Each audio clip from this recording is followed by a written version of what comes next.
ನಮ್ಮ ಪ್ರೀತಿಯ ವೀಕ್ಷಕರಿಗೆ ನಮಸ್ಕಾರಗಳು. ಇಂದ್ರಾಣಿ ವ್ಲಾಗ್ಸ್ಗೆ ಸುಸ್ವಾಗತ. ಇಂದ್ರಾಣಿ ವ್ಲಾಗ್ಸಲ್ಲಿ ಇವತ್ತು ನಾನು ಪನ್ನೀರ್ ಬಟಾಣಿ ಆಲೂಗಡ್ಡೆ ಗ್ರೇವಿ ಮತ್ತು ಹೇರಳೆಕಾಯಿ ಚಿತ್ರಾನ್ನ ಮತ್ತು ಮೀನು ಫ್ರೈ ಮಾಡೋದನ್ನು ತೋರಿಸ್ತಾ ಇದ್ದೀನಿ. ಮೊದಲು ಬೆಳಗ್ಗೆಗೆ ಏಳಿಕಾಯಿ ಚಿತ್ರಾನ್ನ ಮಾಡೋದನ್ನು ತೋರಿಸ್ತಾ ಇದ್ದೀನಿ. ಮೊದಲಿಗೆ ಒಂದು 4 ಸ್ಪೂನ್ ಎಣ್ಣೆ ಹಾಕ್ಕೊಂಡಿದ್ದೀನಿ. ಎಣ್ಣೆ ಹಾಕ್ಕೊಂಡು ಒಂದು ಅರ್ಧ ಟೀ ಸ್ಪೂನ್ ಸಾಸಿವೆ, ಅರ್ಧ ಟೀ ಸ್ಪೂನ್ ಜೀರಿಗೆ ಹಾಕ್ಕೊಂಡಿದ್ದೀನಿ. ಒಂದು ಹಿಡಿ ಕಡಲೆಬೀಜ ಹಾಕ್ಕೊಂಡಿದ್ದೀನಿ. ಕಡಲೆಬೀಜನ 1-2 ನಿಮಿಷ ನಾವು ಫ್ರೈ ಮಾಡ್ಕೊಳ್ಳೋಣ. ಫ್ರೈ ಮಾಡ್ಕೊಂಡು ಕಡಲೆಬೀಜ ಫ್ರೈ ಆದಮೇಲೆ ನಾವು ಒಂದು ಸ್ಪೂನ್ ಕಡಲೆಬೇಳೆ ಹಾಕ್ಕೊಂಡಿದ್ದೀನಿ, 1 ಸ್ಪೂನ್ ಉದ್ದಿನಬೇಳೆ ಹಾಕ್ಕೊಂಡಿದ್ದೀನಿ. ಉದ್ದಿನಬೇಳೆ ಕಡಲೆಬೇಳೆನ 2 ನಿಮಿಷ ನಾವು ಫ್ರೈ ಮಾಡ್ಕೊಳ್ಳೋಣ. ಒಂದು ಸ್ವಲ್ಪ ಫ್ರೈ ಮಾಡ್ಕೋಬೇಕಾಗುತ್ತೆ. ಫ್ರೈ ಮಾಡ್ಕೊಂಡಿದ್ದಾದಮೇಲೆ ಒಂದು ದೊಡ್ಡ ಈರುಳ್ಳಿ ಹಾಕ್ಕೊಂಡಿದ್ದೀನಿ. ಇದನ್ನು ನಾನು ಸ್ವಲ್ಪ ಚಿತ್ರಾನ್ನ ಮಾಡ್ತಿದ್ದೀನಿ, ಹಂಗಾಗಿ ಸ್ವಲ್ಪನೇ ಗೊಜ್ಜು ಮಾಡ್ಕೊಳ್ತಾ ಇದ್ದೀನಿ. ಒಂದು ದೊಡ್ಡ ಈರುಳ್ಳಿನ ಹಾಕಿದ್ದೀನಿ. ಈರುಳ್ಳಿ ಹಾಕಿದ್ಮೇಲೆ ಒಂದು 7-8 ಹಸಿಮೆಣ್ಸಿನ್ಕಾಯಿನ ಹಾಕ್ಕೊಂಡಿದ್ದೀನಿ. ಹಸಿಮೆಣ್ಸಿನ್ಕಾಯಿನ ಹಾಕಿದ್ಮೇಲೆ ಸ್ವಲ್ಪ ಕರಿಬೇವಿನ ಸೊಪ್ಪು ಹಾಕ್ಕೊಂಡಿದ್ದೀನಿ. ಕರಿಬೇವಿನ ಸೊಪ್ಪು ಹಾಕ್ಕೊಂಡು ಸ್ವಲ್ಪ 1-2 ನಿಮಿಷ ಮತ್ತೆ 1-2 ನಿಮಿಷ ಸ್ವಲ್ಪ ಫ್ರೈ ಮಾಡ್ಕೊಳ್ಳೋಣ. ಈರುಳ್ಳಿ ಸ್ವಲ್ಪ ಟ್ರಾನ್ಸ್ಪರೆಂಟ್ ಆಗೋವರೆಗೂ ಫ್ರೈ ಮಾಡ್ಕೊಳ್ಳೋಣ. ಫ್ರೈ ಮಾಡ್ಕೊಂಡಿದ್ದಾದಮೇಲೆ ನಾವಿವಾಗ ನೋಡಿ ಚೆನ್ನಾಗಿ ಫ್ರೈ ಆಗಬೇಕು. ಒಂದು ಅರ್ಧ ಫ್ರೈ ಆದರೆ ಸಾಕು, ತುಂಬ ಫ್ರೈ ಆಗಬಾರ್ದು. ಇವಾಗ ರುಚಿಗೆ ತಕ್ಕಷ್ಟು ಉಪ್ಪು ಹಾಕ್ಕೊಳ್ಳೋಣ. ಗೊಜ್ಜಿಗೆ ಎಷ್ಟು ಬೇಕೋ ಅಷ್ಟು ಉಪ್ಪು ಹಾಕ್ಕೊಳ್ಳೋಣ. ಅನ್ನಕ್ಕೆ ನಾವು ಉಪ್ಪು ಹಾಕಿರ್ತೀವಲ್ಲ, ಹಂಗಾಗಿ ನೋಡ್ಕೊಂಡು ಹಾಕಬೇಕಾಗುತ್ತೆ. ಇವಾಗ ಒಂದು ಚಿಟಿಕೆ ಅರಿಶಿನ ಪುಡಿ ಹಾಕಿದ್ದೀನಿ. ಅರಿಶಿನ ಪುಡಿ ಹಾಕಿರೋದು ಸ್ಕಿಪ್ ಆಗಿದೆ. ಅರಿಶಿನ ಪುಡಿ ಹಾಕಿದ್ದೀನಿ. ಒಂದೇ ಒಂದು ಚಿಟಿಕೆ ಅರಿಶಿನ ಪುಡಿ ಹಾಕಿದೆ. ಅರಿಶಿನ ಪುಡಿ ಹಾಕಿ ನೋಡಿ, ಇದು ಏಳಿಕಾಯಿ. ಇದರಲ್ಲಿ ಅರ್ಧ ಭಾಗ ಹಾಕ್ತಿದ್ದೀನಿ ನಾನು, ಪೂರ್ತಿ ಭಾಗ ಹಾಕ್ತಿಲ್ಲ. ಅರ್ಧ ಭಾಗ ನಿಂಬೆಹಣ್ಣನ್ನು ಕಟ್ ಮಾಡ್ಕೊಳ್ತೀನಿ. ಅದ್ವರೆಗೂ ಸ್ವಲ್ಪ ಫ್ರೈ ಮಾಡ್ಕೊಳ್ಳೋಣ. ನೋಡಿ, ಈರುಳ್ಳಿ ಮುಕ್ಕಾಲು ಭಾಗ ಬೆಂದಿದೆ. ಮುಕ್ಕಾಲು ಭಾಗ ಫ್ರೈ ಆದರೆ ಸಾಕು. ತುಂಬ ಫ್ರೈ ಆಗಿಬಿಟ್ರೆ ನೀರು ಆಗಿಬಿಡುತ್ತೆ. ತುಂಬ ಸೀದೋಗ್ಬಿಟ್ರು ಚೆನ್ನಾಗಿರೋದಿಲ್ಲ, ಟೇಸ್ಟ್ ಚೇಂಜ್ ಆಗಿಬಿಡುತ್ತೆ. ಸ್ವಲ್ಪ ಹಸಿಯಾಗಿದ್ರೇ ಚೆನ್ನಾಗಿರುತ್ತೆ ಗೊಜ್ಜು.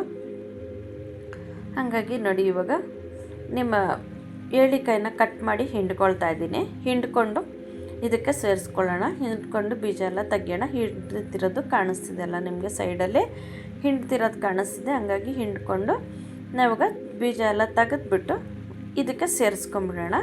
ನಾವು ಗೊಜ್ಜು ಸ್ಟವ್ ಆಫ್ ಮಾಡ್ಕೊಂಬಿಡ್ಬೇಕು. ಸ್ಟವ್ ಆಫ್ ಮಾಡಿಕೊಂಡು ಹಾಕಬೇಕು. ನಾವು ನಿಂಬೆಹಣ್ಣಾಗಲಿ ಏಳಿಕಾಯಿ ಆಗಲಿ ಹಾಕಬೇಕಾದ್ರೆ ನಾವು ಸ್ಟವ್ ಆಫ್ ಮಾಡಬೇಕು, ಇಲ್ಲಾಂದರೆ ಕಹಿ ಬರೋ ಸಾಧ್ಯತೆ ಇರುತ್ತೆ.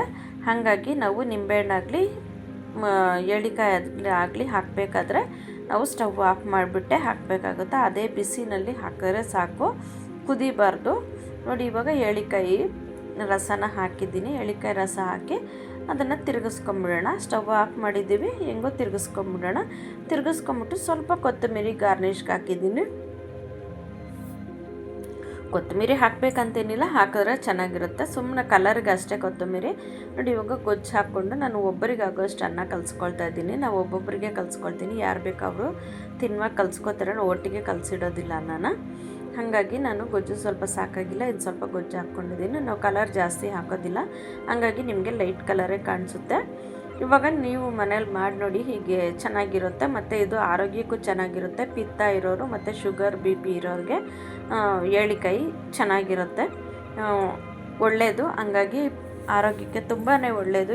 ನಿಂಬೆಹಣ್ಣಿಗಿಂತ ಏಳಿಕಾಯಿ ತುಂಬಾ ಒಳ್ಳೆಯದು. ಹಾಗಾಗಿ ನೀವು ಮಾಡಿ ನೋಡಿ ಮನೇಲಿ. ಮತ್ತು ಮಧ್ಯಾಹ್ನಕ್ಕೆ ನಾನು ಬಟಾಣಿ ಆಲೂಗಡ್ಡೆ ಮತ್ತು ಪನ್ನೀರ್ ಹಾಕಿ ಮಸಾಲ ಮಾಡ್ತಾಯಿದ್ದೀನಿ. ಬಟಾಣಿ ಮತ್ತು ನೋಡಿ, ಆಲೂಗಡ್ಡೆನ ಫಸ್ಟು ದೊಡ್ಡದೊಂದು ಆಲೂಗಡ್ಡೆನ ನಾನು ಕಟ್ ಮಾಡಿಕೊಂಡು ಈ ಥರ ಮುಕ್ಕಾಲು ಭಾಗ ಫ್ರೈ ಮಾಡ್ಕೊಂಬಿಡ್ತೀನಿ. ಮುಕ್ಕಾಲು ಭಾಗ ಚೆನ್ನಾಗಿ ಡೀಪ್ ಫ್ರೈ ಮಾಡ್ಕೊಂಬಿಡೋಣ. ಮುಕ್ಕಾಲು ಭಾಗ ಫ್ರೈ ಮಾಡ್ಕೋಬೇಕಾಗುತ್ತೆ. ಅದಕ್ಕೆ ಸ್ವಲ್ಪ ಉಪ್ಪು ಹಾಕ್ಕೊಳ್ತೀನಿ. ಆಲೂಗಡ್ಡೆಗೆ ಎಷ್ಟು ಬೇಕೋ ಅಷ್ಟು ಮಾತ್ರ ಉಪ್ಪು ಹಾಕ್ಕೊಳ್ಳೋಣ, ಜಾಸ್ತಿ ಉಪ್ಪು ಹಾಕ್ಕೋಬಾರ್ದು.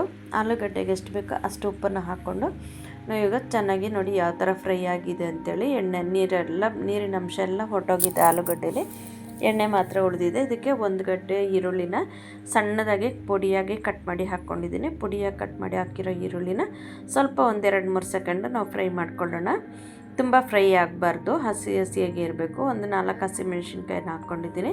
ಖಾರಕ್ಕೆ ನಾವು ಖಾರದ ಪುಡಿ ಅದು ಹಾಕ್ತೀವಲ್ಲ, ಹಂಗಾಗಿ ಸುಮ್ಮನೆ ರುಚಿಗೋಸ್ಕರ ಹಸಿಮೆಣ್ಸಿನ್ಕಾಯಿ ಒಂದು 4 ಹಾಕ್ಕೊಂಡಿದ್ದೆ. 1 ಟೀ ಸ್ಪೂನಷ್ಟು ಶುಂಠಿ ಬೆಳ್ಳುಳ್ಳಿ ಪೇಸ್ಟನ್ನು ಹಾಕ್ಕೊಂಡಿದ್ದೀನಿ, 1/4 ಟೀ ಸ್ಪೂನ್ ಅರಿಶಿನ ಪುಡಿ ಹಾಕ್ಕೊಂಡಿದ್ದೀನಿ.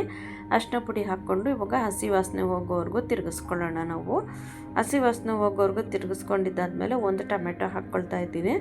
1 ಟೊಮೆಟೊನ ಕಟ್ ಮಾಡಿ ಹಾಕ್ಕೊಳ್ಳೋಣ. ಟೊಮೆಟೊನ ಕಟ್ ಮಾಡಿ ಹಾಕ್ಕೊಂಡು ಟೊಮೆಟೊನ ಸ್ವಲ್ಪ ಮೆತ್ತಗಾಗೋವರೆಗೂ ನಾವು ಹುರ್ಕೊಳ್ಳೋಣ. ತುಂಬ ಮೆತ್ತಗಾಗೋದು ಅವಶ್ಯಕತೆ ಏನಿಲ್ಲ, ಚೆನ್ನಾಗಿ ಸ್ವಲ್ಪ ಅರ್ಧ ಮೆತ್ತಗಾದರೆ ಸಾಕು. ಸ್ವಲ್ಪ ಉಪ್ಪು ಹಾಕ್ಕೊಳ್ಳೋಣ, ರುಚಿಗೆ ತಕ್ಕಷ್ಟು ಉಪ್ಪು ಹಾಕಿದಾಗ ಸರಿ. ಟೊಮೆಟೊಗೆ ಎಷ್ಟು ಬೇಕೋ ಅಷ್ಟು ಉಪ್ಪು ಹಾಕ್ಕೊಳ್ಳೋಣ. ನಾವು ಟೊಮೆಟೊಗೆ ಒಂದು ಸರಿ ಹಾಕಿರ್ತೀವಿ, ಆಲೂಗಡ್ಡೆಗೆ ಒಂದು ಸರಿ ಹಾಕಿರ್ತೀವಿ, ಮತ್ತು ಇನ್ನೊಂದು ಸರಿ ಉಪ್ಪು ಹಾಕ್ತೀವಿ. 2 ಸರಿ ಉಪ್ಪು ಹಾಕೋದನ್ನು ನಾವು ನೆನಪಲ್ಲಿ ಇಟ್ಕೊಂಡಿರಬೇಕು ಉಪ್ಪು ಹಾಕಬೇಕಾದ್ರೆ. ಇದಕ್ಕೆ ನಾನು 1/4 ಕಪ್ಪಿನಷ್ಟು ಮೊಸರು ಹಾಕ್ಕೊಳ್ತಾ ಇದ್ದೀನಿ. ಮೊಸರು ಹಾಕ್ಕೊಂಡು ಸ್ವಲ್ಪ ಚೆನ್ನಾಗಿ ತಿರುಗಿಸ್ಕೊಳ್ಳೋಣ. ಇವಾಗ ಟೊಮೆಟೊನಲ್ಲಿ ಟೊಮೆಟೊ ಮೊಸರು ಚೆನ್ನಾಗಿ ಫ್ರೈ ಆಗೋ ಥರ ನಾವು ಫ್ರೈ ಮಾಡ್ಕೊಳ್ಳೋಣ. ಇವಾಗ ಟೊಮೆಟೊ ಫುಲ್ಲು ಮೆತ್ತಗಾಗ್ಬಿಡುತ್ತೆ. ಚೆನ್ನಾಗಿ ಮೆತ್ತಗಾಗೋವರೆಗೂ ಇವಾಗ ಫ್ರೈ ಮಾಡ್ಕೊಳ್ಳೋಣ. ಆವಾಗ ಟೊಮೆಟೊ ಸ್ಮೂತಾಗಿ ಚೆನ್ನಾಗಿರುತ್ತೆ. ಇವಾಗ ನಾನು 1 ಟೀ ಸ್ಪೂನಷ್ಟು ಅಚ್ಚ ಖಾರದ ಪುಡಿ ಹಾಕಿದ್ದೀನಿ, 2 ಟೀ ಸ್ಪೂನಷ್ಟು ಧನಿಯಾ ಪುಡಿನ ಹಾಕ್ಕೊಂಡಿದ್ದೀನಿ.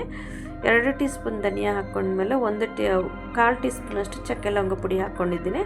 ಚಕ್ಕೆ ಲವಂಗ ಪುಡಿ ಹಾಕ್ಕೊಂಡು ಸ್ವಲ್ಪ ತಿರುಗಿಸ್ಕೊಳ್ಳೋಣ. ಸ್ವಲ್ಪ ತಿರುಗಿಸ್ಕೊಂಡು ನಾವು ಲೋ ಫ್ಲೇಮಲ್ಲಿ ಇಟ್ಕೊಂಡು ತಿರುಗಿಸ್ಕೋಬೇಕು, ಸಿದೋಗ್ಬಿಡುತ್ತೆ. ಹಂಗಾಗಿ ಸ್ವಲ್ಪ ನೀರು ಹಾಕ್ಕೊಂಡು ನಾವು ತಿರುಗಿಸ್ಕೊಂಡಾಗ ನೀರೆಲ್ಲ ಹಿಂಗೋ ಅಷ್ಟೊತ್ತಿಗೆ ಮಸಾಲೆ ಕೂಡ ಚೆನ್ನಾಗಿ ಫ್ರೈ ಆಗಿಬಿಡುತ್ತೆ. ಹಾಗಾಗಿ ನಾನು ಸ್ವಲ್ಪ ನೀರು ಹಾಕ್ಕೊಂಡು ನಾವು ಹಿಂಗೆ ತಿರುಗಿಸ್ಕೊಳ್ಳೋವಾಗ ಮಸಾಲೆ ತುಂಬ ಚೆನ್ನಾಗಿ ಫ್ರೈ ಆಗುತ್ತೆ. ಯಾವುದೇ ಮಸಾಲೆ ಆದ್ರೂ ಈ ಥರ ತಿರುಗಿಸ್ಕೊಂಡಾಗ ನೋಡಿ ಗ್ರೇವಿ ಟೈಪು ಕ್ರೀಮಿಯಾಗಿ ಚೆನ್ನಾಗಿರುತ್ತೆ. ಇವಾಗ ಆಲೂಗಡ್ಡೆ ಹಾಕ್ಕೊಂಡಿದ್ದೀನಿ, ಫ್ರೈ ಮಾಡಿರೋ ಆಲೂಗಡ್ಡೆನ ಹಾಕ್ಕೊಂಡು ಸ್ವಲ್ಪ ತಿರುಗಿಸ್ಕೊಳ್ಳೋಣ. ಸ್ವಲ್ಪ ತಿರುಗಿಸ್ಕೊಂಡಿದ್ದಾದಮೇಲೆ ಹಸಿ ಬಟಾಣಿನ ನಾನು 1 ಕಪ್ ಅಷ್ಟು ಹಾಕ್ಕೊಂಡಿದ್ದೀನಿ. 1 ಕಪ್ ಅಷ್ಟು ಬಟಾಣಿ ಹಾಕ್ಕೊಂಡಿದ್ದೀನಿ. ಇದು ಡಿಮಾರ್ಟಲ್ಲಿ ಸಿಗುತ್ತೆ, ಯಾವಾಗಲೂ ಹಸಿ ಬಟಾಣಿ ಸಿಗುತ್ತೆ. ಇದು ಕಲರ್ ಕಟ್ಟಿರೋ ಬಟಾಣಿ ಅಲ್ಲ, ಹಸಿ ಬಟಾಣಿ ಸಿಗುತ್ತೆ. ಇದಕ್ಕೆ ಒಂದು ಸ್ವಲ್ಪ ನೀರು ಹಾಕ್ಕೊಳ್ತಿದ್ದೀನಿ. 1 ಕಪ್ ಅಷ್ಟು ನೀರು ಹಾಕ್ಕೊಂಡು ಸ್ವಲ್ಪ ಚೆನ್ನಾಗಿ ತಿರುಗಿಸ್ಕೊಳ್ಳೋಣ. ಸ್ವಲ್ಪ ಚೆನ್ನಾಗಿ ತಿರುಗಿಸ್ಕೊಂಡು ಲಿಡ್ ಕ್ಲೋಸ್ ಮಾಡಿ ಕುದಿಸ್ಕೋಬೇಕಾಗುತ್ತೆ.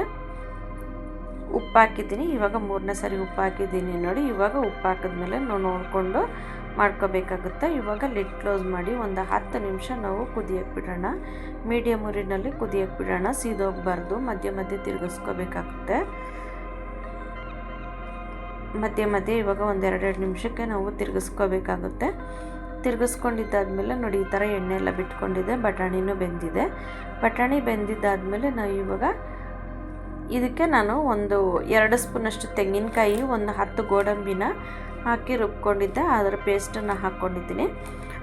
ಹಾಕ್ಕೊಂಡಿದ್ದಾದಮೇಲೆ ಅದನ್ನು ಸ್ವಲ್ಪ ಚೆನ್ನಾಗಿ ತಿರುಗಿಸ್ಕೊಳ್ಳೋಣ. ಗೋಡಂಬಿ ಪೇಸ್ಟ್ ಹಾಕಿರೋ ಮಿಕ್ಸಿಲಿ ನೀರನ್ನ ಸ್ವಲ್ಪ ಹಾಕ್ಕೊಂಡಿದ್ದೀನಿ. ಇದು ಮಸಾಲೆ ಆಗಿರೋದ್ರಿಂದ ನಾವು ತುಂಬ ಮಾಡ್ಕೋಬಾರ್ದು. ಹಾಗಾಗಿ ನಾನು ಇವಾಗ ಚೆನ್ನಾಗಿ ಮಾಡ್ಕೊಂಡಿದ್ದೀನಿ. ಇದಾದಮೇಲೆ ಒಂದು 5 ನಿಮಿಷ ನಾವು ಕುದಿಯೋಕ್ಕೆ ಬಿಡೋಣ. ಹಸಿ ವಾಸನೆ ಹೋಗೋವರೆಗೂ ನಾವು ಕುದಿಯೋಕ್ಕೆ ಬಿಡೋಣ.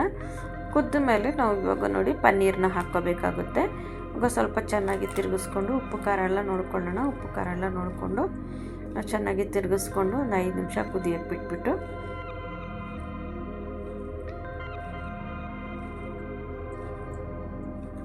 ಕುದಿಯೋಕ್ಕೆ ಬಿಡೋಣ. ಕುದಿಯೋಕ್ಕೆ ಬಿಟ್ಟಾದಮೇಲೆ ನೋಡಿ ಇವಾಗ ಮತ್ತೆ ಓಪನ್ ಮಾಡ್ಕೊಳ್ಳೋಣ. ಓಪನ್ ಮಾಡ್ಕೊಂಡಿದ್ದಾದಮೇಲೆ ನಾವೀಗ 100 ಗ್ರಾಮಷ್ಟು ಪನ್ನೀರ್ ಹಾಕಿದ್ದೀನಿ. ನಾನು ಜಾಸ್ತಿ ಹಾಕಿಲ್ಲ, ಸ್ವಲ್ಪನೇ ಮಾಡ್ತಿದ್ದೀನಲ್ಲ, ಹಾಗಾಗಿ 100 ಗ್ರಾಮ್ ಪನ್ನೀರ್ ಹಾಕಿದ್ದೀನಿ. ಅರ್ಧ ಪನ್ನೀರ್ ಎತ್ತಿಟ್ಟಿದ್ದೀನಿ, ಅರ್ಧ ಪನ್ನೀರ್ ಹಾಕಿದ್ದೀನಿ. ಪನ್ನೀರ್ ಹಾಕ್ಬಿಟ್ಟು ನಾವು ಒಂದು 5 ನಿಮಿಷ ಕುದಿಸಿದ್ರೆ ಸಾಕು, ಜಾಸ್ತಿ ಕುದಿಸೋ ಅವಶ್ಯಕತೆ ಇಲ್ಲ. ನಾವು ತುಂಬಾ ತಿರುಗಿಸೋ ಅವಶ್ಯಕತೆ ಇಲ್ಲ. ತುಂಬ ತಿರುಗಿಸ್ಬಿಟ್ರೆ ನಮಗೆ ಪನ್ನೀರೆಲ್ಲ ಪುಡಿ ಆಗಿಬಿಡುತ್ತೆ.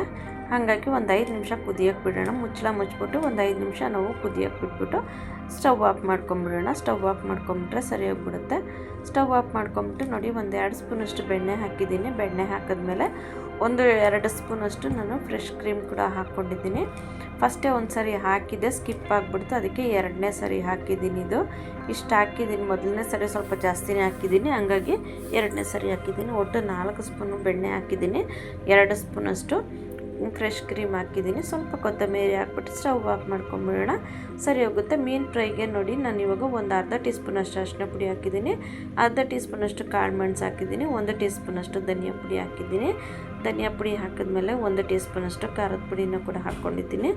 ಖಾರದ ಪುಡಿ ಹಾಕಿದ್ಮೇಲೆ ಉಪ್ಪು ಹಾಕ್ಕೊಂಡಿದ್ದೀನಿ, ರುಚಿಗೆ ತಕ್ಕಷ್ಟು ಉಪ್ಪು ಹಾಕ್ಕೊಂಡಿದ್ದೀನಿ. ಉಪ್ಪು ಹಾಕ್ಕೊಂಡಿದ್ದಾದಮೇಲೆ ಇವಾಗ 1 ಟೀ ಸ್ಪೂನಷ್ಟು ಶುಂಠಿ ಬೆಳ್ಳುಳ್ಳಿ ಪೇಸ್ಟ್ ಹಾಕ್ಕೊಂಡಿದ್ದೀನಿ. 1 ನಿಂಬೆಹಣ್ಣನ್ನು ಹಿಂಡ್ಕೊಂಡಿದ್ದೀನಿ.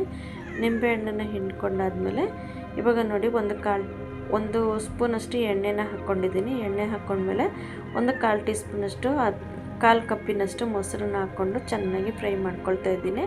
ಫ್ರೈ ಮಾಡಿಕೊಂಡು ಬಂಗುಡೆ ಮೀನು ನೋಡಿ ಚೆನ್ನಾಗಿ ತೊಳೆದು ಈ ಥರ ಘಾಟ್ ಇಟ್ಕೊಂಡು ಇದು ಮಾಡ್ಕೊಂಡಿದ್ದೀನಿ. ಈ ಥರ ಮಸಾಲೆ ಎಲ್ಲ ಹಚ್ಚಿಬಿಟ್ಟು ನಾವು 1-2 ಗಂಟೆ ಟೈಮು ಫ್ರಿಡ್ಜಲ್ಲಿ ಇಟ್ಬಿಡೋಣ. ನಾನು ಮಧ್ಯಾಹ್ನ ಫ್ರಿಡ್ಜಲ್ಲಿ ಇಟ್ಟಿದ್ದೆ, ರಾತ್ರಿಗೆ ಮೀನು ಫ್ರೈ ಮಾಡಿದ್ದೆ, ರಾತ್ರಿಗೆ ಮಾಡ್ತಿದ್ದೀನಿ ನೋಡಿ.